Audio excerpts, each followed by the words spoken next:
I'm just loading up one of the trucks for a job that we have to do on Monday. But guys, I got a question. This is a hot topic. I was actually speaking with a customer about this yesterday. And the question is, and I had this already on the board, I'm going to show you guys. Can you install a Honeywell or in this case, guys, what do you have? You have Honeywell T6 Lyric, you have Ecobee, you got Nest, you name it, guys. The question is, can you install a Wi-Fi thermostat on any heating system? Now, guys, before we go further, I'm gonna draw an illustration here. This is just your conventional gas furnace.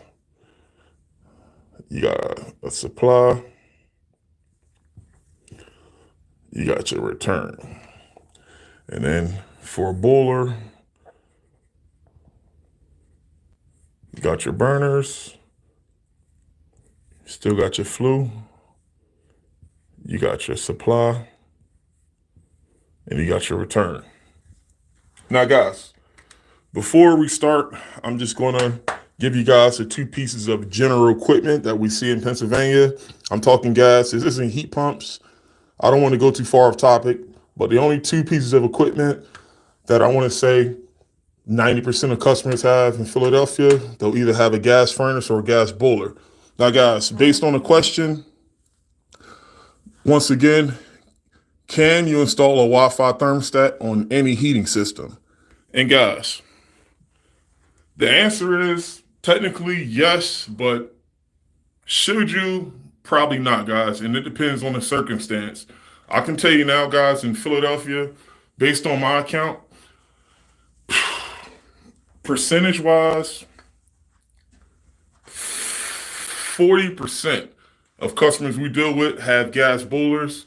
And I want to say the other 60% either has forced air, which is a gas furnace, or in this case, it can be a heat pump. It can be an air handler or a furnace. But guys, 40% of customers probably live in older homes. And guys, older homes back in the day will probably have some type of hydronic setup. So guys, remember boilers came first and furnaces were invented later on in the timeline. So older houses, chances are you'll probably have a hydronic setup. And guys, once again, you can install a Wi-Fi thermostat on the hydronic boilers, but guys, for the most part, you need to know what you're doing. Otherwise, it's not going to work. And guys, you're going to have that ominous no power to R terminal. I think with Nest thermostats, if you don't have 24 volts at the R, it's going to give you a no power to R signal or error code. But guys, you need to know what you're doing regardless. Like I said, guys, I mean, it took me a while to understand how to do this with boilers. The more conventional forced air and air handler, air handler setups, you'll have circuit boards. But guys, the actual answer to the question, can you install a Wi-Fi on every system? For the most part, you can, but you just need to be advanced in controls and setups. Now, getting back to this here, guys. With a hydronic boiler, one thing you need to understand is that on a hydronic boiler setup, basically what I have here, this is like the schematic. And guys, this came from, I believe this was what was this? I don't know the brand. This is like from at least 4 or 5 years ago. I kept the schematic to help with my guys' train. I don't know if this was a hydrotherm or probably not because it doesn't have the Aquastat controller on it. I think this had to have been either a Crown or a Well McLean. But guys, real quick, what I want you to pay attention to is the thermostat connections here. You see here where it says 24 volt thermostat. This is where you're wiring up your R and your W. But guys, you got to understand, we're going to start with the boiler first because guys, with the furnace and air handler, it's easier because you have a dedicated R, you got a dedicated C. With a boiler, it's not that simple. And this is why, guys, most importantly, before you start to, like I said, smack a thermostat, a Wi-Fi thermostat on the wall, you need to know how the unit is set up. Because like I said, guys, you can get lucky with a gas furnace or air handler downstairs. If you put a thermostat on the wall, they have dedicated terminals. But guys, look at this. On the Buller, you don't have a dedicated anything. You just have 2 wires hanging out the wall. And like I said, guys, that's not enough wires to power the display on a Wi-Fi thermostat. And for you guys that didn't know, on a Wi-Fi thermostat, and we're talking heat only, R and W is not enough. R is one of the legs from your transformer, but here's what this Buller don't have that you absolutely need on a Wi-Fi thermostat. You need a common. And guys, what I'm telling you is the reason why this keeps us in business with these Wi-Fi thermostats. Like I said, Nest, I mean, we don't see this a lot with Ecobee, but Nest, that manufacturer, that keeps us in business because, like I said, guys, they may tell you that you don't really need a common, but from experience, assuming that the thermostat comes out the box with a decent charged battery, I'll say, the thermostat probably will work for a couple of days, a couple of hours, but eventually, once that brand new battery dies out and there's no common to power the display, that thermostat is gonna drain down and it's not gonna turn on the heat. It's gonna tell you that there's no power to R, which is a very common fault code in this scenario. Now, guys, moving on here. What I'm saying, what I'm alluding to here with this Buller, you don't have a dedicated common. Now, guys, here's what they told us in school versus here's how it works in practicality here. R and W is what you will have the thermostat hooked up to, the 2 wires at the thermostat. I'm talking non-conventional or non-Wi-Fi. So let's say if this is at the thermostat, tstat. So here's what you'll see on the wall. You'll have 2 wires, R and W. But guys, once these 2 wires go downstairs and they're wiring us at the Buller, now it becomes TNT. Now, guys, for you guys that don't know, TNT is nothing more than an in switch. It's normally open. And once again, you guys should know how thermostats work. Whatever the room temperature is, you have to crank the set point up higher for the thermostat to engage and turn the unit on.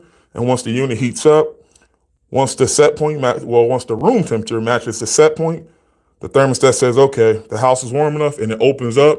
And once this TNT opens up, the burner stops. And at that point, the heat will not turn on again until the call for heat initiates again, once the house gets below what you want it set to. Now, guys, knowing that, remember, on the Buller, there's no dedicated R and there's no dedicated C because this is a heat-only Buller. Guys, on a Buller, and this is why, once again, I tell you guys, you need to know how things work before you troubleshoot, because I can tell you now, guys, I get this at least every other week. It's not as often in the summer because, guys, remember, in the summer, customers don't utilize Bullers. They'll have either window units or a central AC unit. But remember, at least every other week, we may get that, hey, how come my Nest thermostat is giving me a no power to R terminal? Went downstairs. My breaker is on, my switch is on at the top of the stairs. Instantly, if I go there and I see this, I'll tell the customer there's really not much you can do besides put a conventional thermostat on the wall.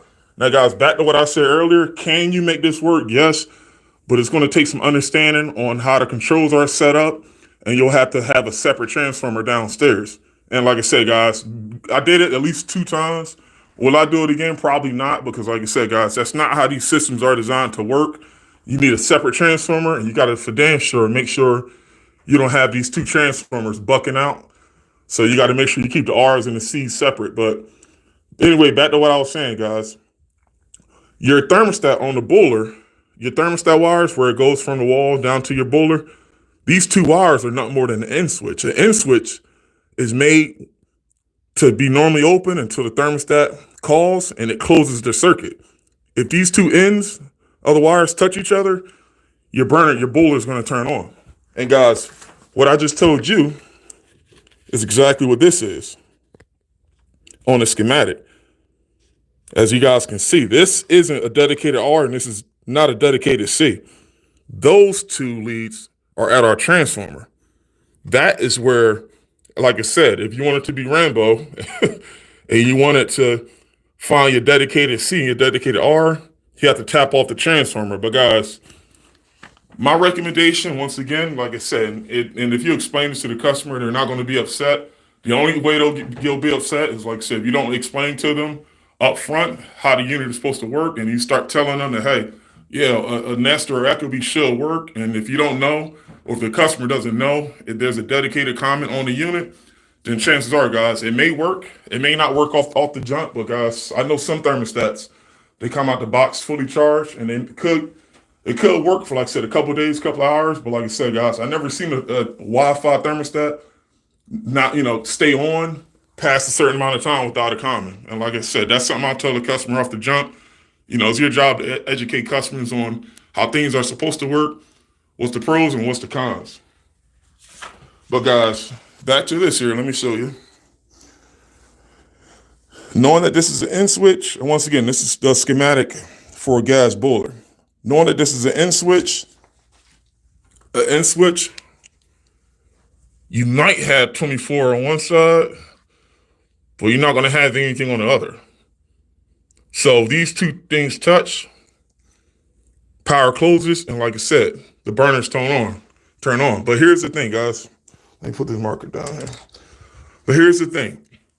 What's easier, and this is what you guys will typically see, what's easier is using a circuit board, because a circuit board, unlike the boiler, a circuit board has designated terminals. So you can easily hook up COM, you can easily hook up R, as long as you guys know the color of the wire on the wall, and you guys have the color of the wires where it hooks up to the board.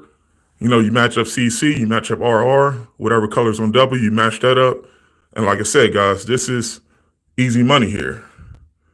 I'm going to put Nest. This can be C, this can be R. And that's exactly how it will hook up. But like I said, guys, this is only granted that you have a dedicated comment. When I say dedicated, that means there's a comment already displayed on the unit. I want to say on the heater, not on the unit, but on the heater. There's a comment, there's a dedicated R, and like I said, guys, this is the easiest way to go. But like I said, guys, some of you guys are experienced and you guys are well versed in controls. If you guys are, then like I said, feel free to tap away at the transformer on the boiler, add another one. And like I said, guys, you can make it work, but what I recommend, I don't teach my guys, like I said, to add transformers on boilers and do all that, because like I said, for the most part, guys, it's just too many headaches. And like I said, guys, I only did it 2 times, and that was like probably maybe 4 or 5 years ago. But like I said, anytime I get an inquiry from a customer that has a gas boiler, if they even buy one of these Wi-Fi thermostats, I'll always, like I said, tell them if they didn't open this up already to return it and just put a non-Wi-Fi, because like I said, guys, long term, TNT is not enough power to keep a Wi-Fi thermostat enabled. And guys, I actually had one of these. I think I put this service call up a few weeks ago. I had a customer, and guys, like I said, this is beyond me, but she actually only had 2 wires on the wall, and she had a TNT, and she put a Nest thermostat on this boiler, and it worked for like 6 months, and I didn't know what she had there. She called and she said, "Yeah, my Nest thermostat is giving me a no power to R," and I ordered another one, and I'm like, wait, I told her, I'm like, if you got a boiler downstairs, and I'm like, hey, take the face of the thermostat off the wall. I'm like, how many wires do you have on the wall? And she was like, 2. And I'm like, do you have it? I'm like, maybe the thermostat that you bought. At that time, the battery was fully charged. But I'm like, once that battery drains out, if you don't have a dedicated comment on the unit itself to keep that display on, it's just going to die out. And she was like, yeah, well, what I've been doing was I've been taking the face of the thermostat off the wall, and I plug it into an outlet. And guys, that's another thing. Well, most Nest thermostats, they got a USB port, and you can just plug it into an outlet as a fail-safe if you don't have a comment. But like I said, guys, doing all that, I think, like I said, most customers do it once or twice, but eventually, most customers will hate to get into the habit of taking thermostats off the wall and charging them on the outlet. But that's exactly what this customer had to do. She had to take this thermostat off the wall and charge it on an outlet. And like I said, she said it worked for a few months doing that, but she was like, now she took it off the wall again, charged it up for a day, and it still didn't work. And she was like, the house is like 30 degrees. And I'm like, I'm like, at this point, my only recommendation to her was to just put a regular non-Wi-Fi thermostat on the wall, like a Honeywell T1. But she was adamant in getting another Nest, so she waited another day or two, got another Nest, and the exact same thing. It didn't stay on for like more than a second. It just instantly went to the no power to R error code, and I'm like, like, you hate to say it, but it is what it is. But like I said, guys, what I ended up doing was I ended up going back out there 2 days later, and unfortunately, guys, I took the Nest thermostat off the wall that she had, and when I connected TNT, nothing happened. And I went downstairs, and guys, the transformer burnt up. Now, guys, I didn't put that thermostat in. I don't know what she had before. I think she said she had a Nest thermostat on the wall when she moved in. That's why, she was very familiar with Nest, and that's what she had. That's why she was adamant on keeping the Nest. But guys, I'm not even sure how that Nest thermostat kept power for so long. Probably besides the customer taking the thermostat off the wall and charging it with an outlet. But yeah, guys, when I got there, the transformer, the fan center, which is a transformer and a relay, it was burnt up, and I had to replace replace the thermostat. I had to replace the fan center, and like I said, that was around Christmas, so I know that customer wasn't expecting, like I said, a repair bill due to her trying to buy another Nest. But yeah, guys, that was a disaster. But like I said, guys, this is just, this is the downside to Nest, and they probably won't tell you this because they want you to install these on the wall because it looks good. But once again, without that dedicated common, there's not much you can really accomplish, besides the aesthetics. It may look good on the wall, and like I say, you can control these from your phone. But like I say, guys, no common results in 100% fatality. It means eventually something's going to go haywire. And like I say, guys, this customer wasn't expecting this thermostat to cause an issue with the transformer, but that's exactly what happened, So, like I said, guys, just to recap this here, once again, the question is, can you install a Wi-Fi unit on any heating system? The answer is yeah, if you know what you're doing. I'm talking from a technician's end. Some customers are mechanically savvy, but like I said, I don't think Nest is going to tell you. They may tell you about what's it called, the little adapter thing. They may tell you about that, but guys, those adapters only work with circuit boards. You can't put one of those adapters on a boiler. That's the limitations of, like, say, Wi-Fi thermostats. I'm not talking just Nest. It can be Ecobee. It can be the Honeywell T6. Every single one of those transformers need a common.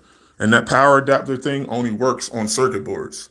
So, like I said, guys, it's just, I always tell customers just avoid the headaches. I hate for them to buy a bunch of these thermostats thinking that even a brand new one should work. And like I said, we go there and then now they got to spend even more money, not only to just have a regular thermostat installed, but now we got to start replacing transformers. We got to start replacing controls. And like I said, guys, it's just not worth it at the end of the day. And it sucks, but that it is what it is. That's the limitations of Wi-Fi thermostats.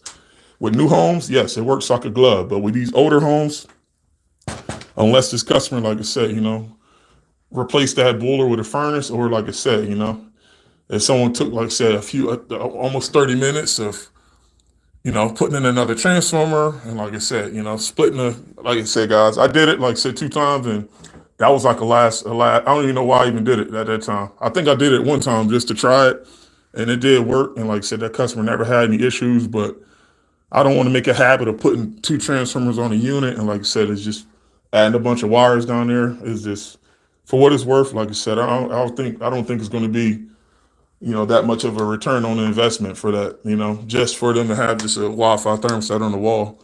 Just go with a regular programmable, especially, like I said, on an older setup. Then, like I said, you're not going to have a potential of, or you're not going to have the potential of a transformer burning up or bucking out. Because like I said, guys, that's the biggest thing. When you have 2 active transformers next to each other, you can't hook 2 R's and 2 C's from 2 different transformers together. They're going to buck out. Each transformer is meant to work independently from each other, and not to get too far off topic with the RC and RH. That's exactly the same idea. You're not going to have 2 different R's from 2 different transformers touching each other. That's exactly what's going to happen. It's going to buck out. But guys, I got to get up out of here. Like I said, this is just a recap based on the conversation I had. You just don't want to have the idea that Wi-Fi thermostats are for every heating system. And if especially I'm talking to you guys that are out there running calls, if you have a customer that's curious about the Wi-Fi thermostat, two things I need to know. One, what type of heating system you have. If it's a boiler, okay. Second, how many wires you got on the wall. If you only have 2 wires on the wall, and guys, not only boilers, I'm talking older furnaces too. Some older furnaces, like I said, probably don't even have circuit boards. They probably got fan. I've seen a bunch of crazy things, guys. Like especially with older units, some older furnaces like don't have circuit boards. They may have fan centers. So, like I said, guys, you can try anything, but the likelihood of that, of you trying that working, is going to be less than 50%. And like I said, the time that you're going to waste throwing them transformers, throwing the wires and everything inside of it, sometimes you got to step back and you got to realize, like I said, is the juice really worth the squeeze? I don't think so. But I got to get up out of here. I'll throw more stuff. I'll put more stuff on the board in the future. But right now, guys, I got to get up out of here. I got to gas up the truck, and I got to get ready for next week. Peace out, y'all. I'll see y'all on the next one. Peace.